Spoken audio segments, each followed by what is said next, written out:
Welcome to Telugu cult. నేను మీ Hema Malini and ఈ రోజు ఇంటర్వ్యూ ఆన్ వీల్స్ అని నేను అంటాను. క్రేజీ కాన్సెప్ట్స్ తో మా అన్న అయితే రెడీగా ఉన్నాడు. మరి అంతే క్రేజీగా ఇంటర్వ్యూ కూడా ప్లాన్ చేయాలని ఇలా ప్లాన్ చేసాం. By the way idea Ashwin అన్నదే. సో రివీల్ చేస్తాను కదా ఎవరు అన్నని. సో శివం బజే అంటూ ఒక మంచి ఇప్పుడున్న ట్రెండ్ కి తగ్గట్టు, మరి అది ఫుల్ కాన్సెప్ట్ తెలీదు, లేదంటే లాస్ట్ లో రివీల్ అవుతుందో తెలీదు, ఇంత మంచి సినిమాని మన ముందుకైతే రేపొద్దున అన్న బర్త్డే రోజున రిలీజ్ చేసేయడానికి అయితే రెడీ అయిపోయారు. ఫుల్ ప్రిపరేషన్స్ తో ఉన్నారు. ఇవన్నీ అడిగి ఏంటి update, what is what, why this Kolaveri అని ఇవన్నీ కనుక్కునే ప్రయత్నం చేద్దాం. హాయ్ అన్నా.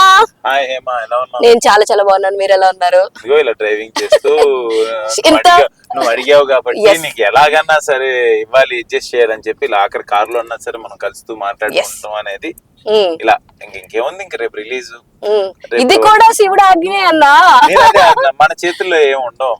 నేను బేసిక్ గా నా క్యారెక్టర్ కూడా అంతే. ఏం జరిగినా మనం అనుకున్న ఎన్ని జరగవు.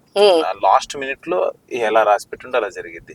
మనం అది శివుడాజ్ఞ లేనిది చేయమైనా కుట్టదంటారు. అలాంటిది శివుడాజ్ఞ లేనిది ఎన్ని జరగవనే నేను నమ్ముతా. బట్ మన సినిమా కాన్సెప్ట్ కూడా, శివం బజే సినిమా కాన్సెప్ట్ కూడా నీకు ఆయన లీల, శివలీల ఎలా ఉంటది, ఆయనకి ఏం తెలియకుండా ఏం జరగవు, ఆయన అన్ని చూస్తూనే ఉంటాడు అనేది మన కాన్సెప్ట్. ఎగ్జాక్ట్లీ. అంటే ఇప్పుడు శివం బజే అన్నది ఇంత మంచి టైటిల్ ని అసలు ఎవరు పెట్టారు? సినిమా అంతా కథ మీ దగ్గరికి రావడం ఇవన్నీ నేను వింటూనే ఉన్నా. బట్ ఈ టైటిల్ సజెషన్ అన్నది ఎవరిది? క్రెడిట్ శివం బజే అనే title credit goes to Maheshwar Reddy Muli గారు. Is the producer. నేను అన్నాను ఇంకేమన్నా దొరుకుతాయేమో చూడండి సార్. ఓకే అంటే ఏంటంటే చివరి మూమెంట్ వరకు నేను ట్రై చేస్తుంటాను ఇంకేదన్నా అని.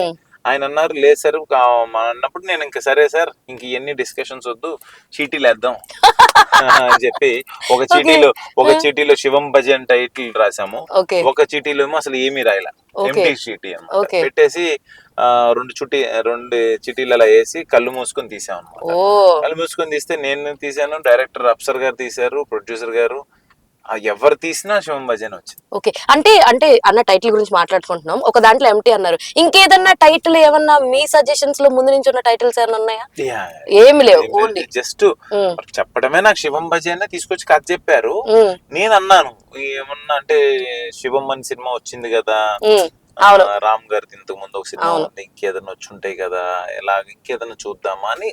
ఇంకేమైనా బెటర్మెంట్ ఇంకేమైనా దొరుకుతుంది, ఇంకా బెస్ట్ దొరుకుతుందా, దిస్ ఈస్ బాగుంది, this is the best, but ఇంకేమైనా దొరుకుతుందని అడిగినప్పుడు ఒక 2-3 days కి ఇంకేం తట్టట్లా మాకు. ఏవో చెప్తున్నారు కానీ దీని అంత రీచ్ అవ్వట్లేదు అని చెప్పి చీటీలు వేసాం. అదే అంటలా. ఎందుకంటే శివయ్య ముందే, శివయ్యని తలుచుకొని శివుడి ముందే వేసాం చీటీలు. కానన్నా నేను మీ సినిమా ప్రమోషన్స్ హిడింబా చూసుకుంటే దానికి తగ్గట్టు ఎలా ప్రమోషన్స్ చేశారు, అందరి దగ్గరికి ఆ మాస్క్ పంపించడాలు ఇలాంటివన్నీ చేశారు. అప్పుడు కూడా నేను చాలా తరువుగా ఫాలో అవుతున్నాను అప్పటి నుంచి మిమ్మల్ని. ఎందుకంటే నేను అప్పుడే ఫిలిమ్స్ లోకి ఎంటర్ అయ్యాను. లైక్ ఫిలిం దానికి మీ హిడింబా తోటే, మీ ఇంటర్వ్యూ తోటే నేను అప్పుడున్న ఛానల్లో నేను స్టార్ట్ చేశాను actually. So you are very special for me. అప్పుడు ఇప్పుడు ఎప్పుడు any time not only films అమ్మా, ఎనీ టైం అన్నా అని పిలిచావు, any time I'm there for you. Whatever నేను ఏమి హెల్ప్ చేయగలను అన్న ద్వారా వద్దంటే you can ask me definitely. So and అదే ఇప్పుడు మనం ప్రమోషన్స్ లో మీకు ఎక్కడికి వెళ్ళినా అడుగడుగున శివుడు ఉంటూనే ఉన్నారు. మీ కారులో చూసుకోండి, మీ ఏమంటారు మీరు చేసే ప్రమోషన్స్ లో చూసుకోండి. ఇది కూడా నాకు మొన్న ఒక మన ఇంటర్వ్యూలకి ఇలా వచ్చినప్పుడు గిఫ్ట్ గా ఇచ్చారు.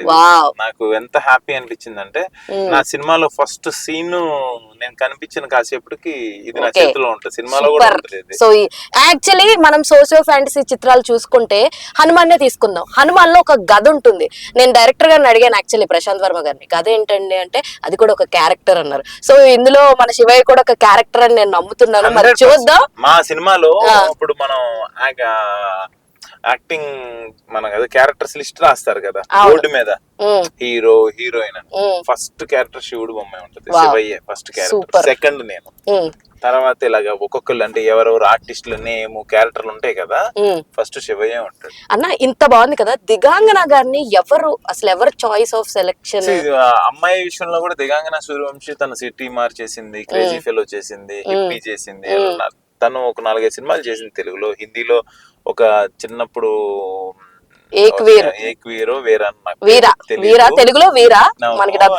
తను చైల్డ్ ఆర్టిస్ట్ గా చేసింది. తన నేమ్ వచ్చింది రిఫరెన్స్ గా మనకి. తనతో పాటు ఇంకో 4-5 సినిమాలు వచ్చింది, సారీ ఇంకో 4-5 పేర్లు వచ్చినాయి. మళ్ళీ సెలక్షన్ ప్రాబ్లం అయితే నేను ఇది అంటాను, వాళ్ళు అది అంటారు, ఇంకోటి అంటారు, ఇవన్నీ మళ్ళా ఎందుకు, చిట్టీలు మన వేసారండి. శివయ్య ఉన్నాడు కదా ఓకే.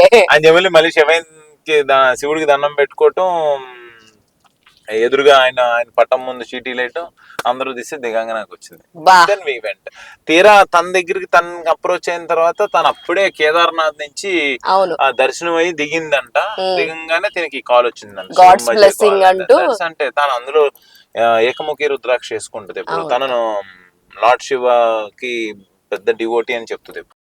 సో అన్న ఇప్పుడు దాకా మేము చూసినంత వరకు అన్న చాటు తమ్ముడు లాగానే చాలా అంటే చాలా మీరు అంత బాండింగ్ కనబడుతుంది మాకు off screen on screen.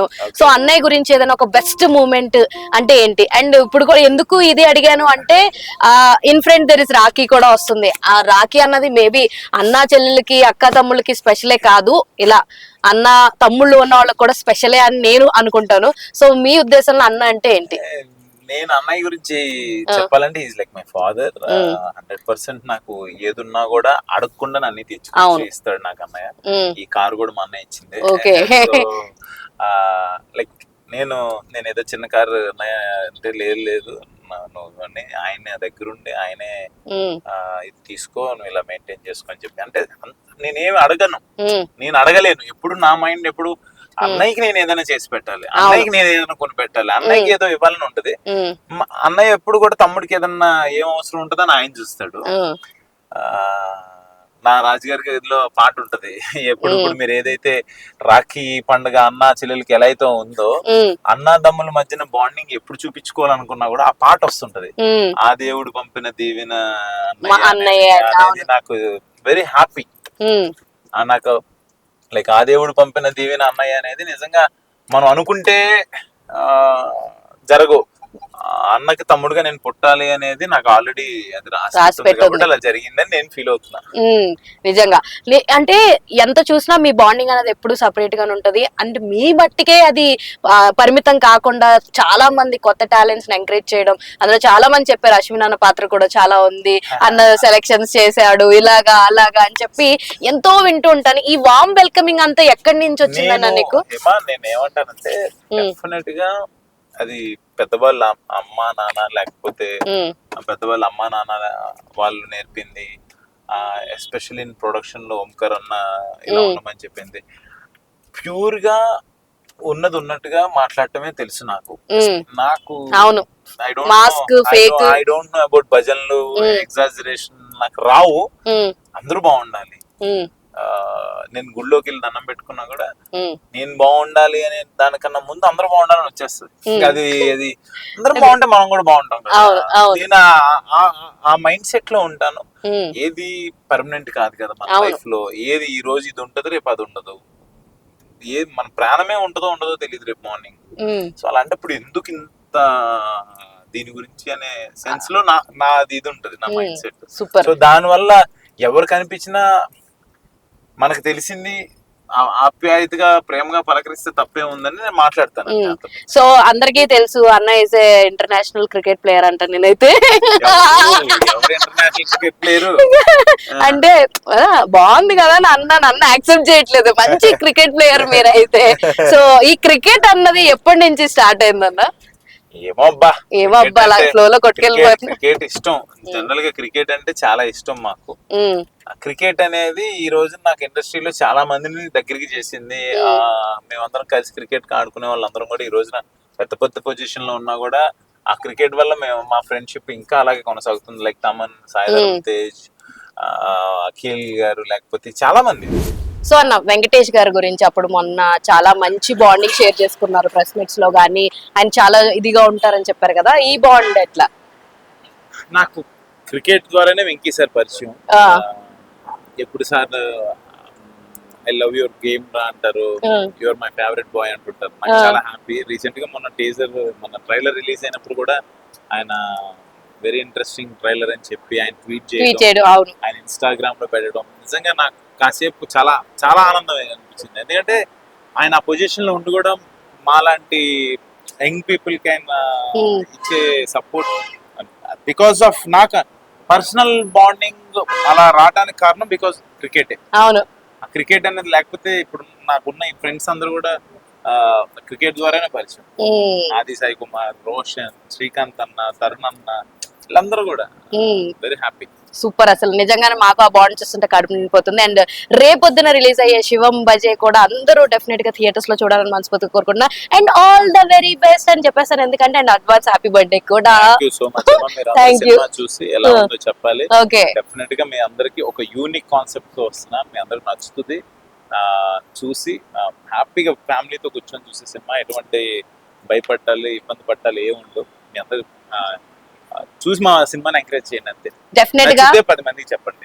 Definite గా శివం బజే ఆన్ థియేటర్స్ రేపటి నుంచి. అండ్ అలాగే అడ్వాన్స్ హ్యాపీ బర్త్డే అన్నా. Thank you so much. Thank you. God bless you. Thank you.